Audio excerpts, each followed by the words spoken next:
നമസ്കാരം. IPL-ന്റെ 19ാം സീസണിൽ ക്രിക്കറ്റ് പ്രേമികളെ സംബന്ധിച്ച് ഇതൊരു പിരിമുറുക്കങ്ങളുടെ ദിവസങ്ങളാണ് എന്ന് പറയാം. പ്രതീക്ഷിക്കാത്ത പല മാറ്റങ്ങളുമാണ് നമ്മൾ കണ്ടുകൊണ്ടിരിക്കുന്നത്. ഇനി പല മാറ്റങ്ങളും നമ്മുടെ ടീമുകളിൽ ഉണ്ടാകും. കാരണം ഇനിയുള്ള ഓരോ മാച്ചുകളും നിർണായകമാണ്. ഇനി ഏതൊക്കെ കളി എടുത്ത് നോക്കിയാലും ഓരോ ടീമിനെ സംബന്ധിച്ചും, അങ്ങ് ടോപ്പിൽ നിൽക്കുന്ന ടീമിനെ സംബന്ധിച്ചാണെങ്കിലും ബോർഡർ ലൈനിൽ നിൽക്കുന്ന ടീമിനെ സംബന്ധിച്ചാലും വളരെയധികം തന്നെ നിർണായകമാണ്. റൺ റേറ്റിന്റെ വ്യത്യാസത്തിൽ പോയിന്റുകൾ കൂടി ടീമുകൾ മുന്നിലേക്കും പുറകിലേക്കും പോകാനുള്ള സാധ്യത കൂടുതലാണ്. നമ്മൾ കളി ജയിച്ചു, നല്ല റൺ റേറ്റിലാണ് കളിച്ചത്, ഓക്കെ ശരി, അങ്ങനെ ഇരുന്നാലും താഴെ നമ്മുടെ തൊട്ട് താഴെ നിൽക്കുന്ന ടീം ഒരു ഗംഭീര റൺ റേറ്റിൽ തന്നെ മുകളിലേക്ക് കുത്തനെ ഉയർന്നു കഴിഞ്ഞാൽ 4 നിന്ന് 5 വരാൻ വലിയ പ്രയാസമൊന്നുമില്ല. നമ്മൾ അത്തരത്തിൽ ഒരുപാട് മത്സരങ്ങളും ഇതിനു മുൻപ് IPL-കളും കണ്ടിട്ടുണ്ട്. കാരണം പ്ലേ ഓഫ് ബർത്ത് ഉറപ്പിക്കാനുള്ള ഇഞ്ചോടിഞ്ച് പോരാട്ടം ഇപ്പോഴാണുള്ളത്. പോയിന്റ്സ് പട്ടികയിൽ തലപ്പത്തുള്ള നിലവിലെ ചാമ്പ്യന്മാരായ റോയൽ ചലഞ്ചേഴ്സ് ബാംഗ്ലൂരും ഗുജറാത്ത് ടൈറ്റൻസും ഏറെക്കുറെ പ്ലേ ഓഫ് ഉറപ്പാക്കിയിരിക്കുകയാണ്. അത് നമുക്കറിയാം, വലിയ പ്രതീക്ഷകളാണ് അവിടെ പ്ലേ ഓഫ് കിട്ടാനുള്ളത്. എന്നാൽ ലോകമെമ്പാടുമുള്ള മലയാളികളടക്കം എല്ലാവരും ഉറ്റുനോക്കുന്നത് സൂപ്പർ താരം സഞ്ജു സാംസൺ ഉൾപ്പെടുന്ന ചെന്നൈ സൂപ്പർ കിങ്സ് പ്ലേ ഓഫിലേക്ക് എത്തുമോ എന്നതാണ്. 5 തവണ ചാമ്പ്യന്മാരായ CSKയുടെ ഭാവി ഇപ്പോഴും തുലാസിൽ തന്നെയാണ് എന്നുകൂടി പറയാം. ചെന്നൈയുടെ സാധ്യതകളെ പറ്റി നമുക്ക് പരിശോധിക്കേണ്ട കാര്യങ്ങൾ കൂടിയുണ്ട്. IPL പോയിന്റ് പട്ടികയിൽ ഇപ്പോൾ 5ാം സ്ഥാനത്താണ് ഋതുരാജ് ഗെയ്ക്വാദിന്റെ ചെന്നൈ സൂപ്പർ കിങ്സ് ഉള്ളത് എന്നുകൂടി പറയാം. 11 മത്സരങ്ങൾ അവർ പൂർത്തിയാക്കി കഴിഞ്ഞു. 12 പോയിന്റ് ഇപ്പോൾ CSKയുടെ പക്കലുമുണ്ട്. 6 മത്സരങ്ങൾ ജയിച്ച് അവർ ശേഷിച്ച 5ലും തോൽക്കുകയും ചെയ്തു.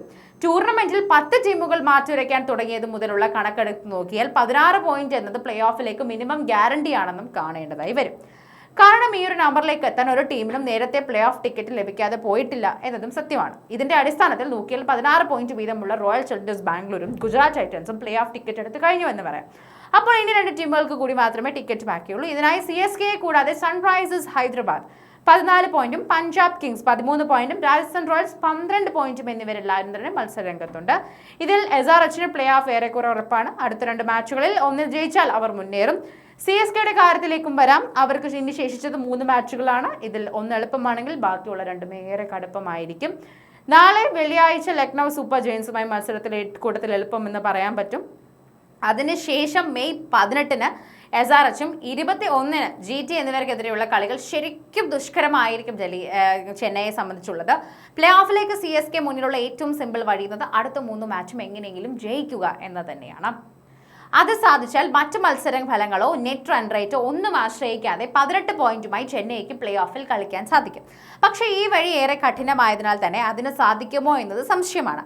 ശേഷിച്ച 3-ൽ 2 ജയിക്കുകയും 1 തോൽക്കുകയും ചെയ്താൽ CSKയ്ക്ക് 16 പോയിന്റ് ഉണ്ടാകും. ഇത് സേഫ് ആണെന്ന് തോന്നുന്നെങ്കിലും സേഫ് സോണെങ്കിലും നെറ്റ് റൺ റേറ്റ് ചിലപ്പോൾ പണിയായേക്കും എന്നുകൂടി നമ്മൾ പറയണം.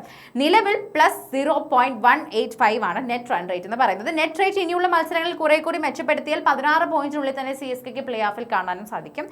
എന്നാൽ ഇനി 3ാമത്തെ കണ്ടീഷൻ എന്ന് പറയുന്നത് LSGക്കെതിരായ അടുത്ത മത്സരം CSK ജയിക്കുകയും തുടർന്നുള്ള കളികളിൽ SRH GT എന്നിവരോട് തോറ്റെന്നും കരുതുക. അങ്ങനെ വന്നാൽ 14 പോയിന്റാണ് കൈവശമുള്ളത്.